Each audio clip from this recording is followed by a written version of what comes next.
WMC Memphis, WMFS HD2 Bartlett, Memphis. Part of the Memphis Sports Network with 92.9 FM ESPN. ESPN 790 AM.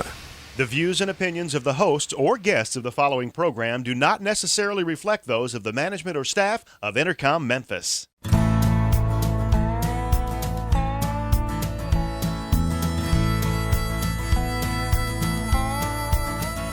Watch the sunrise, new day's dawning, and it's calling you and me. Where the mighty Mississippi flows by Memphis, Tennessee. We've got woodlands, fields, and water. Hey, there is no better way.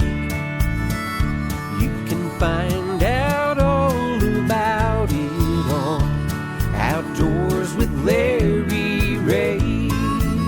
Make some time, take the family, ask a friend, but don't delay.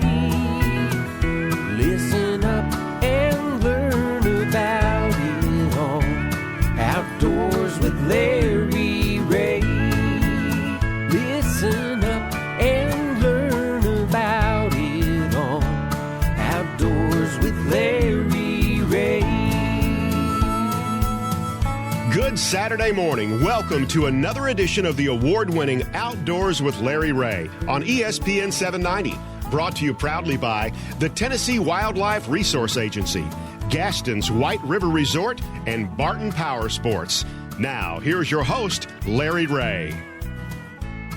Hey, good Saturday morning. Welcome to Outdoors with Larry Ray on ESPN 790. This is Larry Ray sitting here to do each and every week.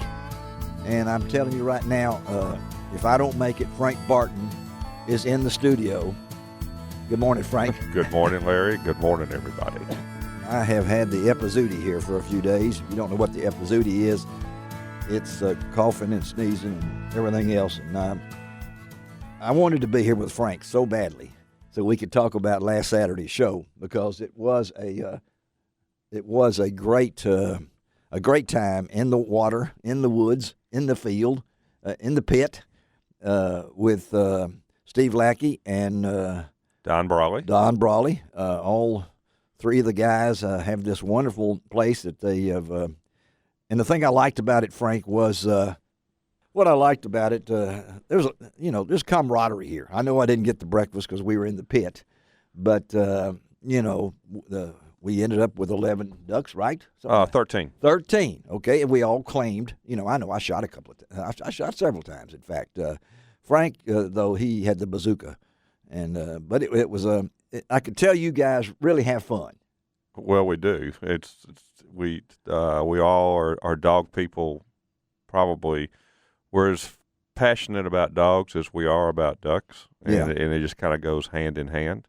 And this crazy season, yes, Kerry Smith is entering the building. We don't have any music for him. I saw him walking around out there. Kerry, you grab you a seat over there next to the mic, and we'll hook you up. And I was waving at you, and you were calling. And, Saturday morning's hard for me to get up and get going. But we'll get Kerry on the line in just a minute. He's settling in. But you guys, tell our listeners a little bit about, because you three guys have had it was just fun hearing you guys and talk. Well, it was a good-natured bantering. We might have been a little bit on our A game just because of your presence with us. And they carted me out to the pit. I mean, I'm in the boat, and they're carting me out there. Well, I think Don Brawley was in the boat. In the boat. He wasn't in the boat coming out. Steve and I pulled y'all out there. Yeah. No, we've been out there. Steve and Don have been hunting out there for, 20-some-odd years. Don's hunted out there all his life. Don said he killed his first duck about 200 yards away over there when he was right. Well, he's been hunting 63 years. Yeah. So those of y'all, we were out in Lansing Bottoms, which is between Crawfordsville, Arkansas, and Earl, Arkansas. You could see the bright lights of Earl. You could see it. I tell folks I don't know that it's the lowest place in Crittenden County, but if it's not the lowest place, then I haven't been there yet. And where have you not been? I mean, I've been all over. You've been all over. I've been all over. Anyway, but we go out there and we all have dogs. We only hunted with 2 dogs. Yeah, 2 dogs this time. The day that we were, that you went with us. Sometimes we'll hunt with all 3. We had Delta and we had Lance. That's right, Delta and Lance. Oh, here comes the man that makes everything work here, the one and only Skip Reynolds, who saves us all, Skip. Thank you, buddy. Now, if I can just remember the gate code, too, I'll be all right. So we'll write it down. I don't read lips. Okay. I can't even read my wife's lips, all right?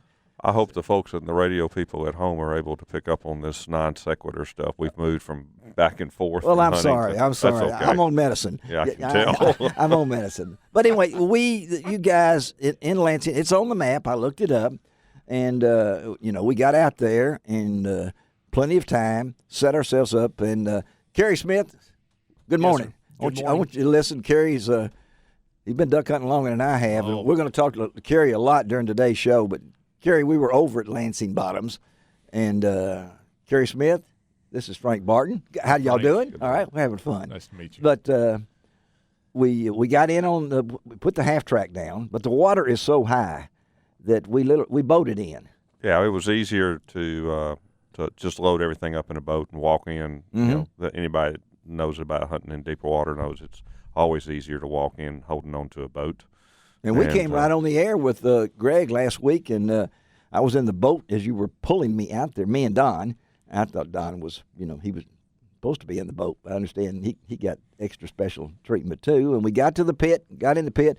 We were ready, and the ducks were there, really. Yeah, we had it was a really good hunt. I think we ended up with, 4 mallards, 4 gadwalls, a couple of pintails, and 3 teal. Yeah. I believe was what the count was when it was all said and done. And the dogs did well. We don't believe I think we may have missed one duck that sailed way off and got away on us. Always hate that, but it happens on particularly occasion. with that much water. You told me there's about 12 inches higher than normal. Right. It's 12 inches more than what we would normally like to have. Yes. Yeah. And 'cause we have another pit that's been flooded all season. We haven't been able to. We call that our south wind pit or the low water pit.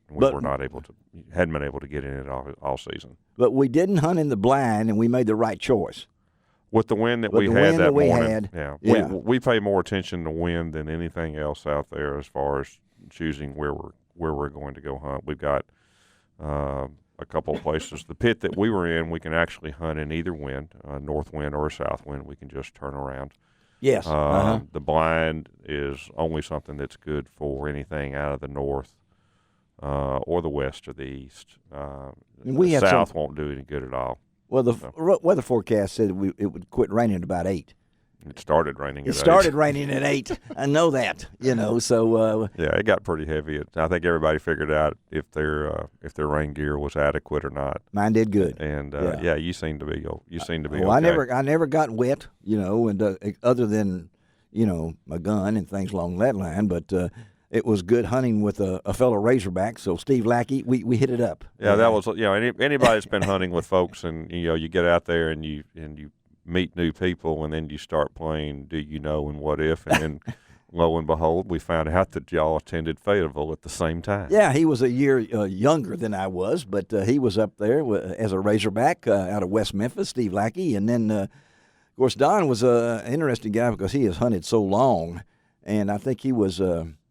I don't want to say the elder statesman of our group, but huh?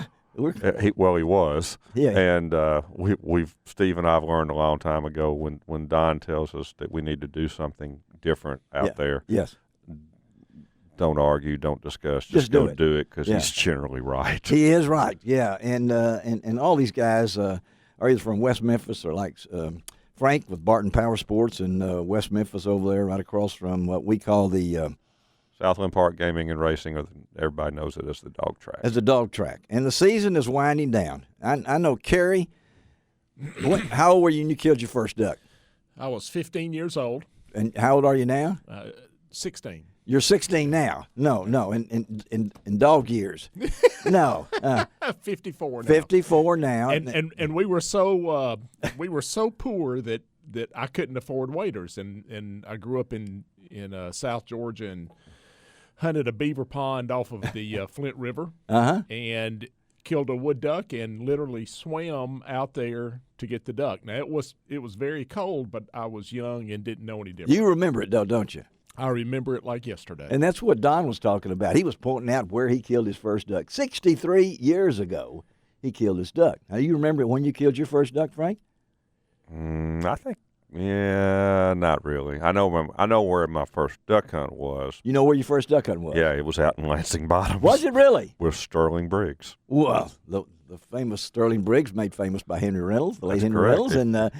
And I got to see a little bit of the land. Of course, I knew about Sterling Briggs and all the land there, but my first duck hunt, of course, was with the one and only John Kreiner. And John is a wonderful guy. He's a taxidermist and works on things. And I hunted over near Proctor with him, and we had hot dogs and all that kind of stuff. And, of course, Keith was a young man, his son. Now he's a doctor. He's Dr. Kreiner. Yep. But it was a wonderful day, and I hope that we conveyed that when we called in last week, because it's not like a deer hunt where I'm whispering.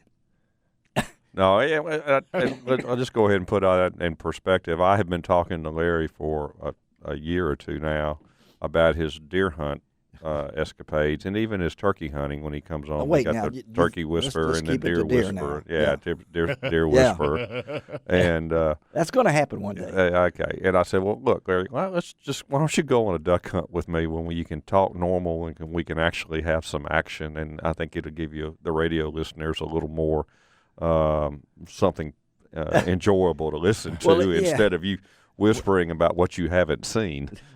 And I'm sorry, and I'm picking on Larry just a little bit. That's okay. Pick on. I feel bad, but I can do it. But so anyway, he finally took me up. You haven't got into how well he shot. You've not talked. Well, let's won't talk about that. No. We have a rule out in Lansing. We don't talk about that. What happens in Lansing stays in Lansing. There was no banded ducks killed. Okay, all right, because I was using that new Spectra yellow shot in my gun.